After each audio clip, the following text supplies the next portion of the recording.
Hello and welcome to career on track. So NEET 2025 हो गया है और बच्चों को जो 440 वोल्ट का झटका दिया है एनटीए वालों ने, उसका तो क्या ही कहना। इस साल का नीट एग्ज़ाम सही में लास्ट ईयर के कंपैरिजन में बहुत टफ था कि प्लस काइंड ऑफ अनएक्सपेक्टेड भी था। मतलब बच्चे सोच के जाते हैं मोशन 1D 2D एनएलएम से क्वेश्चन आएगा, पर एक भी क्वेश्चन नहीं निकला उनमें से। और जो बाकी फिज़िक्स के क्वेश्चन थे उन्होंने तो क्या ही तोते उड़ाए हैं। ऑब्वियसली मैं वो सरफेस टेंशन वाले क्वेश्चन की भी बात कर रही हूँ। और जब पूरा पेपर सॉल्व करने की कोशिश की मैंने, तो मेरे को तीन चीज़ें समझ में आई जो कि सही में प्रॉब्लमेटिक है एनटीए की साइड से। First problem was physics was really hard. मतलब कि इस साल की फ़िज़िक्स तो ऐसा लग रहा था कि मतलब लाइक कुछ अलग ही सोच के बनाई गई है, बिकॉज सही में फ़िज़िक्स का लेवल ऊपर था जो कि नॉर्मल नीट के लेवल से होता है। Second, paper was testing temperament of students. मतलब कि जब आप एग्ज़ाम हॉल में बैठे होते हो, आपको पता है कि आपको 3 घंटे में वो एग्ज़ाम पेपर सॉल्व करना है, तो उसके बीच में जो भी फीलिंग्स से आप गुजरते हो, जो भी एनजाइटी, मेंटल स्ट्रेस, पैनिक वगैरह जो भी सिचुएशन होती है, वो टेम्परामेंट कहलाती है। और उन सब चीज़ों को टेस्ट कर रहा था ये पेपर।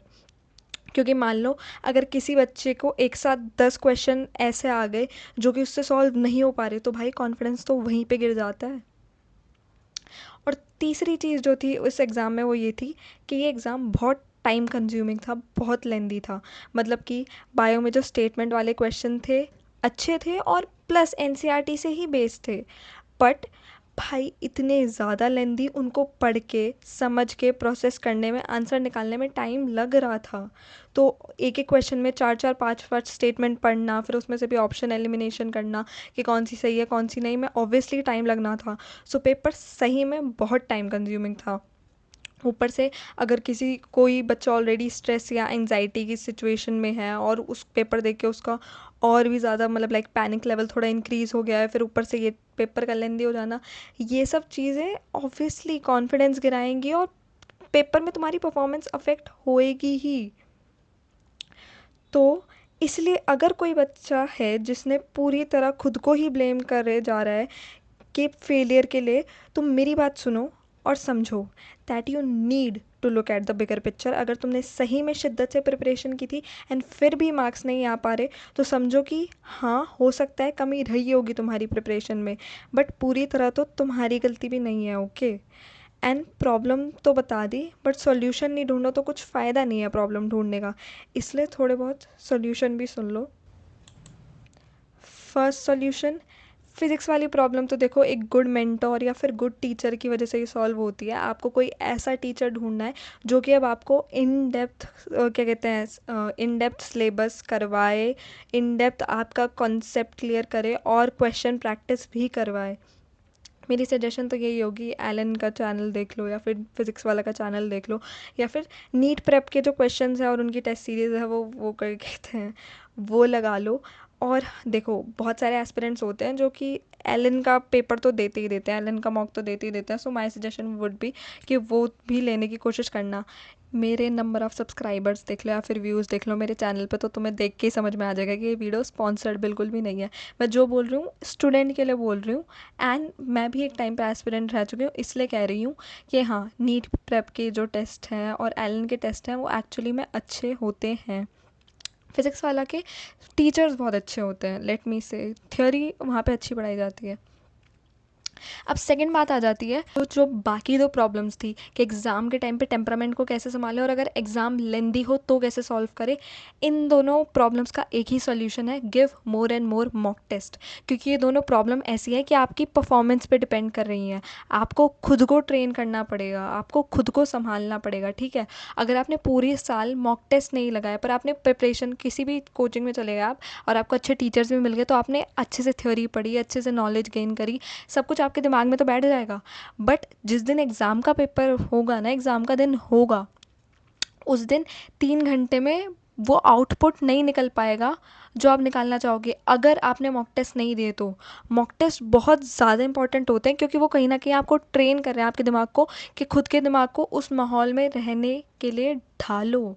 कि 3 घंटे में, देखो कोई और ऑप्शन तो है नहीं, 3 घंटे में ही पेपर सॉल्व करना है, क्लासरूम में बैठ के ही करना है, पता नहीं पंखा चले, एसी चले, क्या चले, और टीचर्स भी बीच में आते हैं, बात कर रहे होते हैं। सो इस माहौल में बैठ के क्या कहते हैं, मॉक टेस्ट सॉल्व करना, ट्रेन करना पड़ेगा खुद को।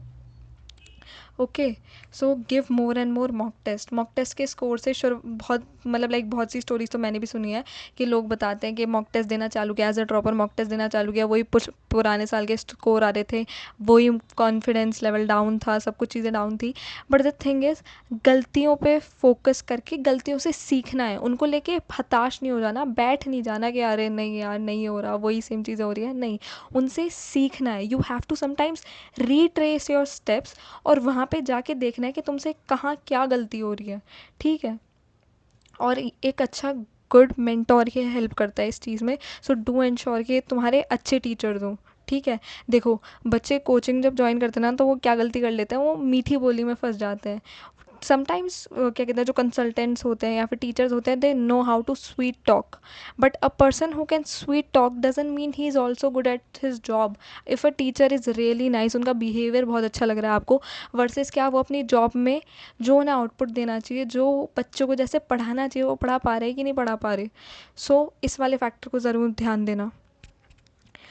एंड लास्ट में मैं यही बोलूँगी, अगर आपका सही में सपना है डॉक्टर बनने का, सो आपको तो आगे जाके पेशेंट्स को संभालना पड़ेगा भाई। आप एग्ज़ाम के फेलियर से रह के एकदम से बैठ नहीं सकते, हताश नहीं हो सकते। देखो, अगर तुम्हें एग्ज़ाम देने के बाद बुरा लग रहा है, गिल्ट फील हो रहा है, एक्सपेक्टेशंस डाउन है, होंगी, ह्यूमन इमोशंस है, रोबोट नहीं हो तुम, चाबी वाले गुड्डे नहीं हो तुम।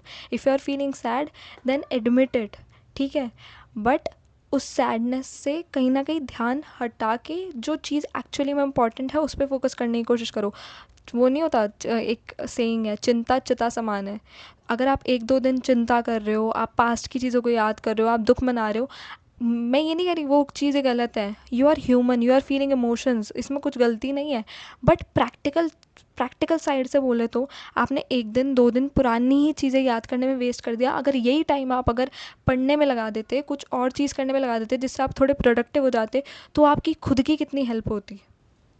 एंड में यही बोलूँगी, अगर आप ऐसे एस्पिरेंट बनना चाहते हैं जो कि भीड़ में से निकल के एक्चुअली में सिलेक्शन लेना चाहता है अगले साल, तो if you are feeling sad right now, ठीक है, 1 हफ्ता 2 हफ्ता दो खुद को, दुख मनाना है तो वो भी अच्छे से मना लो, सैड होना है हो लो। बट जब वापस पढ़ने में आओ, पढ़ाई करो, तो कम बैक एकदम नेक्स्ट लेवल होना चाहिए। Be productive, okay. दुख हो रहा है तो उस कोशिश करो कि उस दुख को प्रोडक्टिविटी में कैसे ला पाओ। मतलब कि एक बार के लिए हो सकता है तुम्हें दुख हो रहा हो, सैडनेस हो रही हो वगैरह, या तो पढ़ाई करने लग जाओ, क्वेश्चन सॉल्विंग करने लग जाओ, कि at least you are doing something productive और ध्यान भी भटक जाए। या फिर if you are feeling sad, तो एक बार के लिए, आधे घंटे के लिए, 1 घंटे के लिए कोई ऐसी हॉबी अपना लो which actually makes you happy. दोस्तों के साथ टाइम स्पेंड करना, वॉक पे जाना वगैरह, ये सब चीज़ें लाओ। पॉजिटिव एटीट्यूड से ही लाइफ को आगे लेके जा पाओगे।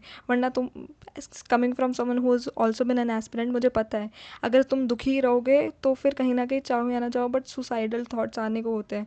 सो इट्स वे बेटर कि अभी अपनी फैमिली के साथ टाइम स्पेंड करो, अभी किसी अच्छे दोस्त से बात करो, अभी नेचर के आसपास रहो, because these things heal you, ठीक है। First thing you need to do is heal yourself, and then make a motivating comeback, कि अगले साल तुम किसी और को अपनी स्टोरी सुना रहे हो और लोग सुन के मोटिवेट हो। सो अगर आपने वीडियो यहाँ तक देखी उसके लिए थैंक यू फॉर वॉचिंग।